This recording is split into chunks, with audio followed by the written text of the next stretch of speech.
Translation: Angels of Death, Episode 4.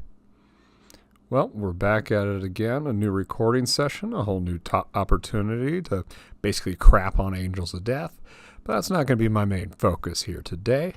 I already covered this in a video journal of mine where I basically said I finished the game. This is the recording session where I finished everything and took about another hour and 40 minutes, and this is probably going to be the longest video of those three. So buckle up for a good journey, everybody. But the point is that in my last video, I'll give the overall critique. For now, I don't think I need to do that because I'd be rehashing the same points that I've been doing ad infinitum, if that's the right way to use that, at all times. I don't think it is. I have a shake of the head from player 2 that says that sucks, but let's get to it. The other point I'm going to be trying out today is I don't really want to talk for a whole 40 minutes. And so instead, I'm going to present an idea and then basically stop. So if you want to watch the rest of the video with just background music and sound effects, you're good to go. That way we have the perfect melding of both my annoying voice and the natural ambiance of this fantastic game, so that you can hear things like the ding ding piano music, because I know you want to hear that. Yeah, so right now I'm Zach, trying to figure everything out, but screw him, we're talking about other things, mainly horror games and anime, or horror anime. Because playing this game, I was hoping for something a little more suspenseful, a little more creepy. Many games before have used basic graphics to create a chilling experience, and usually it's set by the tone, the story, some tricky effects you can use even with rudimentary graphics and clip art, whatever. I've seen it be used effectively. A lot of the games on the App Store are able to do this, and they're usually for free, which is pretty nifty. There's also a lot of online browser games where you can check them out too. I'm struggling to find one exactly at this moment.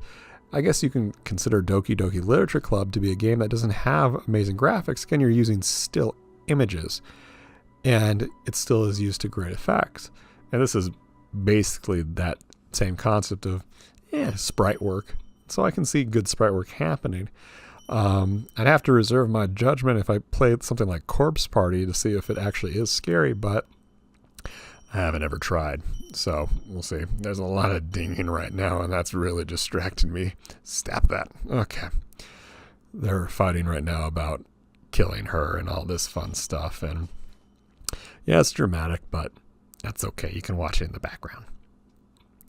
Well, I was getting to, because I've been on a horror kick recently in terms of manga. Somebody on Reddit posted a request asking which mangas are kind of like Uzumaki by Junji Ito. And if you haven't checked that one out, it's pretty darn spectacular. It's about how spirals begin to inhabit a town and cause weird, crazy things to happen and people die and yada, yada, yada. It's in the body horror genre. And it has some fantastic images in it. Junji Ito's style of illustration is pretty fantastic. And it's chilling. So we asked what manga were similar to that, and people provided a long list of other mangas out there.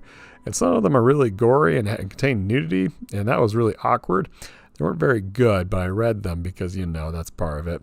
You gotta load up that private browser on your iPad because you don't want people to know that you read this manga, even though you're not reading it for the awkward stuff. But if you get caught, you want to pretend like you were doing something responsible, and you don't want that discussion. I know you've all been there. We all look up, manga with blood and boobs. It's very common. It's part of growing up in life. Anyway, what we're looking at right here is Zach hitting something, and that's enough commentary for Angels of Death. So as I was looking, I did find some really good ones. For instance, one of them was a kaiju series. I forgot the full name of it, but kaiju is like Godzilla and all those giant monsters. And these creatures in this manga were much more horrific, much more eyes, several more teeth, and out to eat people and mutilate them in many different fantastical ways where their bodies explode. Much of what you'd want in the horror genre. And it's pretty good. Not everything's been translated to English, but I look at that and I kind of wish, why isn't this being adapted into an anime? I bring this up because Angels of Death, of course, was adapted to anime. And I'm wondering why this game compared to all others. Next video, I'll talk more about my opinions about the anime. But for now, it more comes to who's choosing what goes up in terms of the Japanese audience. And I'd like to see these, but I also understand that's probably not a huge genre because it's gory. And if you were to provide a faithful adaptation, you would have to include that gore, and those are pretty awful scenes. And to take that out would really just emasculate the genre. I think of it in the sense of you have good series like Gantz. Gantz as an anime is really slow, plotting, doesn't really go anywhere, and kind of sucks until like the second part of the second season. But the manga itself is pretty spectacular, just as gory and great. But I don't see many of those animes in general, and when they're produced, they're not really of good quality compared to others. People can mention like Van Helsing or as a good anime. I didn't quite like that one myself, but I think of things like, which ones come to mind? Parasite had some gory parts to it, but it wasn't overly gory. Of course, the anime adaptation of Corpse Party was fantastic, gory, all that good stuff. It didn't seem like they were taking out any parts to justify a rating. And right now in the story, you can see that I'm dying many times. Once again, Solomon is trying to use logic to figure out this puzzle, but in reality, you just gotta move forward and not think about it.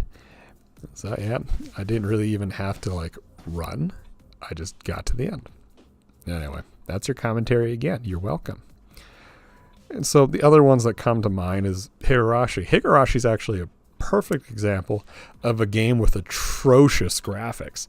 That it was very simple. It seemed like a person didn't really have skill to design these creations.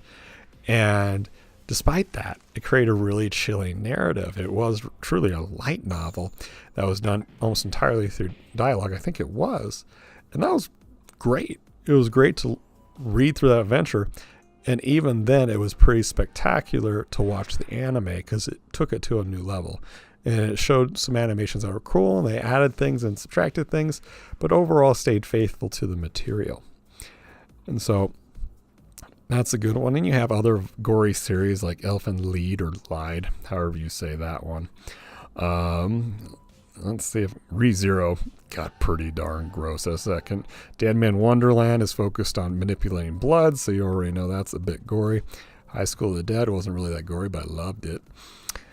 So all these horror animes exist, but they're few and far between, and like some of them can be really botched. My beloved Junji Ito collection was a fantastic manga if you read all the stories, and they just did awful job animating in the series. It was so lazily done, and it was disappointing.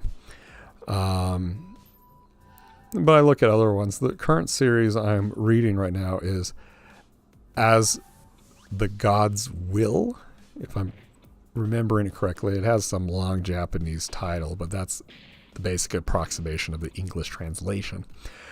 And it's one of those survival games where all the characters are pitted against each other and only a few live, and you're used to it with the Hunger Games and Danganronpa and a bunch of other ones out there. If you're not an anime geek at this point, you're probably very confused about what we're talking about, but that's okay. That means you're normal. Anyway, so it follows a survival game format, and unlike some of the others that I mentioned, this one is extremely gory. And what's interesting about it is it has a satirical take on it. So it manages to be serious sometimes and very gut-wrenching based on the deaths that occur, but it also is ludicrous in what you see. For instance, what's included in one part of the series are these little Cupid statues that constantly make pelvic motions, humping the air and going, "Oh yeah!" And in the manga, it's done pretty well enough, and it's ridiculous, absurd, but it's also ominous because you know these creatures could, or characters or whatever, could possibly attack the main characters. And so that's really cool, and I've really enjoyed reading it. I've gone to the second part, which is not nearly as good. But I'm wondering, why is this not adapted to anime? It was adapted into a live action film, which brings a whole nother topic into this, is why go the live action route? I guess we can go into that right now. That we see a lot of live action renditions of our beloved series, and they can be terribly awful. You look at the Death Note production by Netflix, and that is universally abhorred. There was a Bleach version on Netflix as well that wasn't as bad, but people just didn't want to see that. The God's Will adaptation was done by Takashi Miike. I hope I'm saying his name right, otherwise that's terrible. And I haven't seen it, but the reviews for it are kind of middling. And I don't really want to watch it, considering it's not in the style that I would like it to have seen it. And I know that director can be a little weird at times. So the chances of this being adapted to anime is very unlikely, which is disappointing, because I really like to see these characters move on screen. It's a little different from a book, because a book you have your own image in your head, and when they adapt into a movie, it may look nothing like what you imagine, which sucks. With a manga, you have that general structure, and basically all you're doing is providing the connecting pieces. And so I think that's a really nifty part of making anime adaptation. And there's risks to it. Again, there will be ones that falter, but it's something really cool, and that's appealing. For Angels of Death, I guess it goes to the fandom. The fandom really can make or break a series, and I haven't really checked how many images of Angels of Death is on DeviantArt, nor do I really want to, but who knows? The fan calling was enough to at least get this on the Switch, and to produce a 15 or 16 episode series, which is very strange, because that's at least 4 or 5 episodes more than the 11 episode typical season that you see. And I'm wondering why this one got so many episodes when other ones don't quite have that at all. Yeah, we got some action right here that I'm fighting dogs with lots of cuss words, but all you have to do is slam onto that confirm key, as it says, and you get past it. Definitely a lot more action in this episode that you'll see. So it can be sort of fun. That covers a lot of the anime adaptations that I've talked about. I would love to see more of the horror genre. And although there's definitely an audience for it, it seems markedly smaller than what you'd see for the typical action, adventure, even fantasy settings. And so, que lastima, I have to deal with it. That's right, I use Spanish. I know Spanish. Kind of. Anyway. So, there you go. I sometimes wonder whoever watches these videos and if I'm ever found out. Fortunately, that's unlikely with my current audience base, but I can't imagine if someone were to watch this and hear me talk about both blood and boobs in a cartoon I'm reading online in a secretive browser. I really am concerned about what they would think about me. But hey, I have no reason to worry, because no one will look at it. Maybe you will. Whoever you are. John. You know, you gotta always use that joke. You gotta say a name. Anyway, I explained the joke. It's no longer funny. Okay, y'all. I'm gonna leave the rest to you. You're in for a wild ride. And so, well, bye.